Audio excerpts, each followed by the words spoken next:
So then Sean revealed something that was just the moment to me, that he went off gluten for 80 days, something like 80 days. That's like 2.5 months before he was able to see significant results, like noticeable results.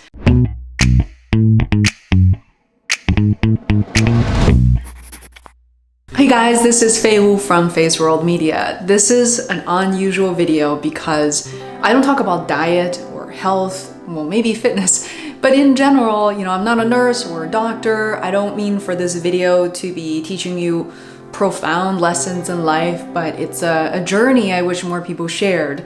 So if you're here for Zoom, webinars, or live streaming, well, simply skip this video. Please do stick around. But because I think health and fitness are these really big themes during the pandemic and something that we all paid attention to. So in this video, I want to talk to you guys about my full journey from, when the symptoms started, how I was able to identify some of the things I was struggling with. And in my younger years, during college in particular, and throughout my career working as a business and technology consultant, I was on the road a lot. So undergoing a lot of stress I neglected. And then I'll talk about the diets I tried many times, didn't work. I went to see my doctor, my primary care, got my celiac disease checked, my blood test came back negative.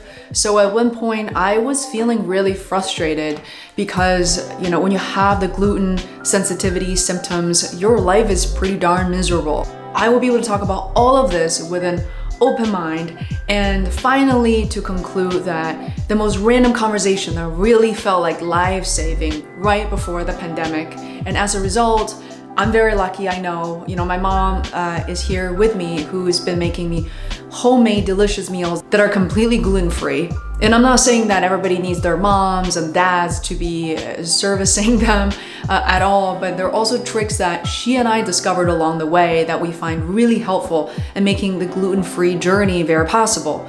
Again, I'm not a nurse, not a qualified physician or doctor to give you these, advices, and none of this is meant to be medical. Plus, if you don't have any sensitivity or any symptoms or issues with gluten food, then I probably wouldn't even recommend that you keep watching this or just give that a shot. But if you do know that people who are experiencing symptoms, dietary or digestive issues, then it's really important to kind of look into these things. First and foremost, I want to talk about how it all got started. So, one thing that I must say is I am considered a millennial, even though I'm on the older side. So, we are bombarded by news to say that, everybody should go on a gluten-free diet. Every symptom, especially when it comes to digestive issues, a result of enjoying food that contains a lot of gluten, such as wheat, barley, rye, cereal, all the popular foods right here in America. So I ignored that because I grew up in China and I ate pasta, buns, you name it. And I always had a little bit of a stomach issue growing up, but it was never anything super severe. So I loved eating all kinds of food. Now, fast forward to my 20s as an immigrant living in America, I was just going through a lot of mental, physical, spiritual stress in general, like trying to find my place in the world that is just so new to me. And so I always recognized that I wasn't eating at regular times. I was eating a lot of TV food, so things I would heat up in microwave. And so, I had stomach issues, so whatever.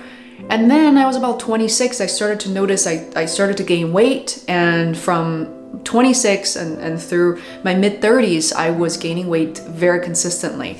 But, on one hand, I realized as people get older, to give you guys some numbers, right? When I was in college, I was always hovering around about 115 pounds. For the record, I'm 5'4". But I start to notice by the time I reached 26, I was around 120 pounds.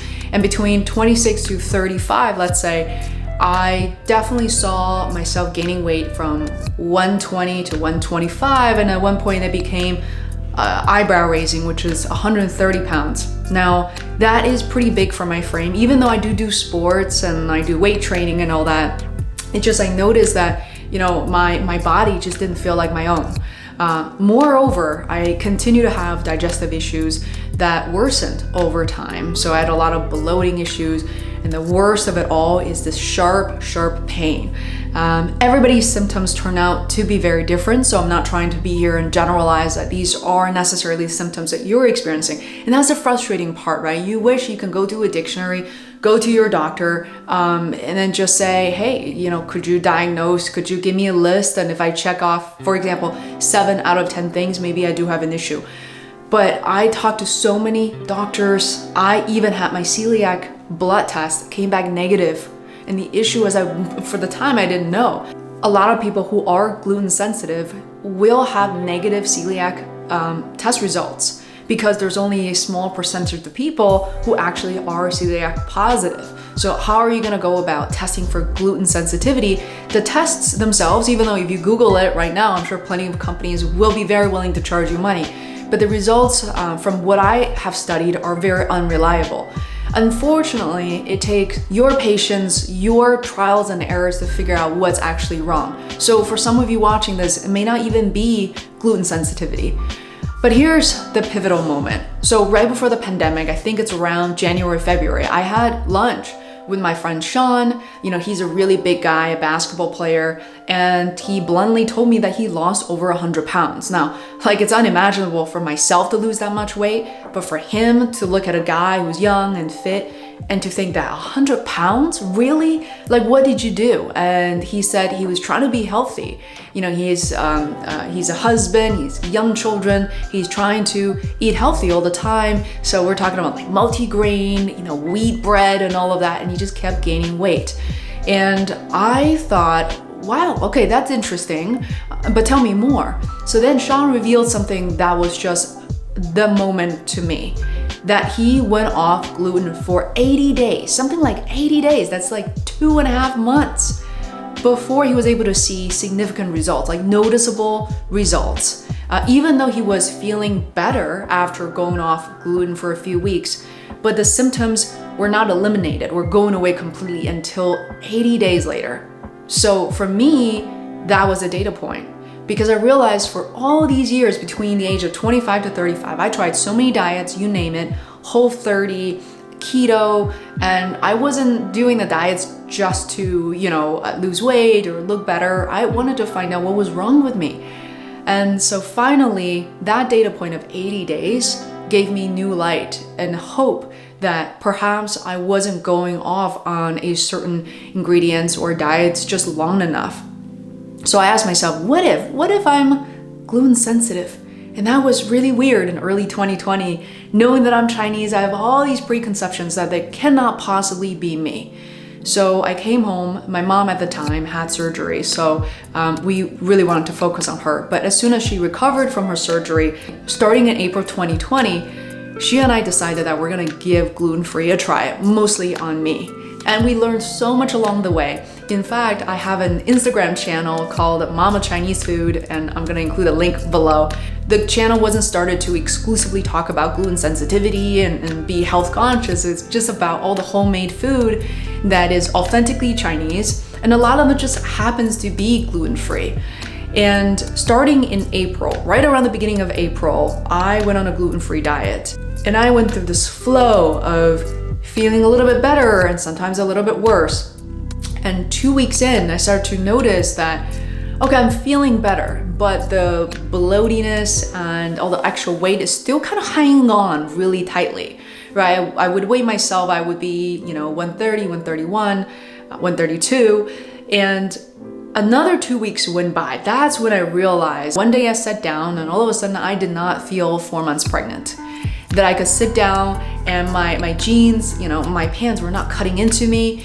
And I wasn't going through sort of this crazy thing that a lot of gluten sensitive people are living with, which is we feel like we're gaining weight all of a sudden, right? Like in the morning you're fine, and all of a sudden after a glass of water or eating some sort of cereal, even just a tiny amount, all of a sudden you look down, literally your tummy gets pushed out. It's sometimes you're uncomfortable, sometimes it's just a look that you feel really bloated. So for me, to realize that, wow, a month into it, this is cool. And I will later in this video talk about the things that I learned to make it easier. The food we end up preparing and all the examples. But Here's the thing, after 2 months, now that's a long time, 60 days, I start to notice something that is very drastic. That if you think about like your lower abs, I realized I was losing a couple of inches around my waist, but especially my lower abs, you know, the part that everybody wants to exercise and it's hard to get to. It just became smaller. And then I kind of started to pinch around my waist, and it was just a lot less to grab onto, including when I go to sleep and when I'm waking up in the morning, I'll lie flat, and I realized there's just a lot less kind of that watery and kind of bloaty sensations all around me. Now, a section that I wasn't paying attention to and became really obvious later on is around my six-pack area. I know everybody has a six-pack. You certainly cannot see mine, not yet still.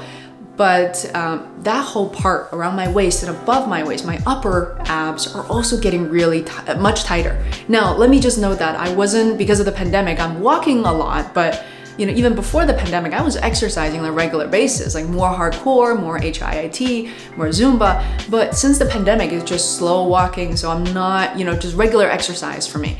So I noticed like everything just got smaller, and it was showing on camera, because this whole time, if you scroll through my previous YouTube videos, you can actually see a bit of a difference there as well. Next, I want to talk about the noticeable changes. Definitely physically, it was very obvious.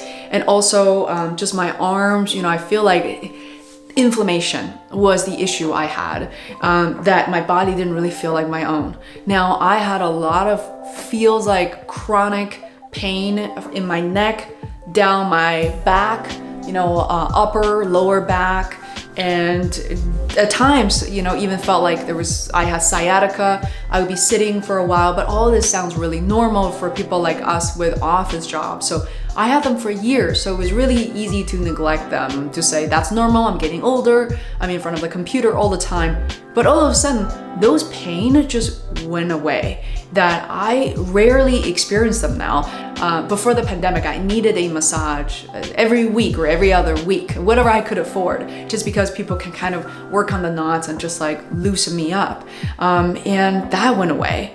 And that was so strange. Now, the last thing I noticed was I had really, really sensitive skins, which I did not used to have when I was younger, but all of a sudden I would have these skin sensitivity, skin rash during the summertime. I would go out with short sleeves, you know, no cover, come back after 20 minutes, and immediately it just redness, like bumpy redness. And then there's so many sort of skin issues, and I would have eczema, and I would put like oatmeal lotion on myself, and all these things. It's just crazy to me that I never had these issues before. And guess what? After going gluten-free, within 60 days, these issues just subsided. And it was like, when you combine everything, life feels really different, that I can actually get to focus on the crafts and the creative work that I love doing without scratching, without feeling the pain and the frustration. Last thing I want to mention to you guys is that gluten-free doesn't have to be challenging, right? Yes, if you are a pasta fan, if you're a pizza person, I know that can be difficult. Well, the good news is right now in supermarkets and also on Amazon, there are so many gluten-free alternative. There's so many gluten-free pasta themed products in general. Now, personally, I'm not really a pasta person. I actually quite love a lot of the alternatives already. If you haven't tried them, please check it out on Amazon or in your local grocery store. Here in the Northeast, we have Shaw, Star Market, Wegmans, wherever you are. Go in, check it out. And there are a lot of rice noodles, glass noodles. I love glass noodles. Those are made out of sweet potatoes most often. So in your Asian grocery store, you're guaranteed to find them. Well, speaking of Asian groceries, you can also get rice cakes, rice sticks and rice cakes. Those are so chewy, delicious, like absolutely amazing. And last but not least, hey, rice. There's so many different kinds of grains that I learned, which are, you know, white rice, jasmine rice. You have those long grain, mid or short grain rice. They all taste very different. Sticky rice. One of my personal favorites is definitely brown rice. I also love red rice. They're from Thailand as well. So you can really mix that up. It can be very fun. For me, I tend to not eat too much beans or legume in general. I don't really digest them very well. They are very healthy, and most of them are gluten-free also. So definitely explore. I think for me, the lessons learned when it comes to food is for us, the base or the carb are very important.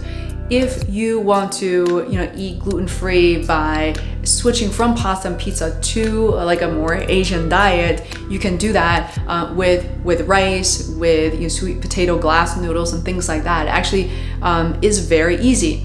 And here's another thing: if you are super health conscious, like I still am, well, you're probably thinking, what about all this carb? Will it make me gain weight? Well, again, everybody's different, but here's a surprising fact that I found out. I am personally not super heavy on carb. I do eat just the right amount, usually in small portions. But what I notice is by cutting out wheat and gluten food, what I notice is that I could eat more rice, more glass noodles, and I don't really see the change, and I don't gain weight from that. And I hate to admit this, I got a sweet tooth as well, which means I love ice cream. You don't have to give up on sweets such as ice cream.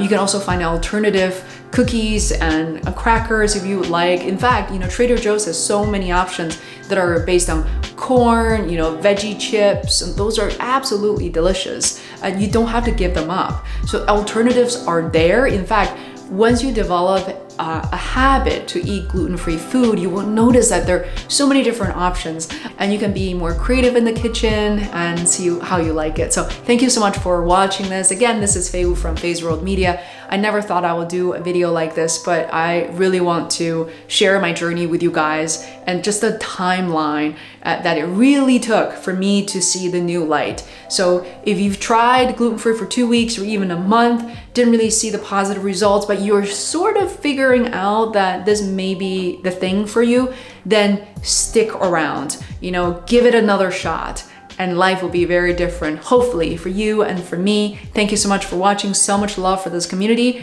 And I'll see you in the next video. Most likely we'll be focused on technology, whether it's Zoom or live stream or whatever else. I'll see you in the next one. Mwah.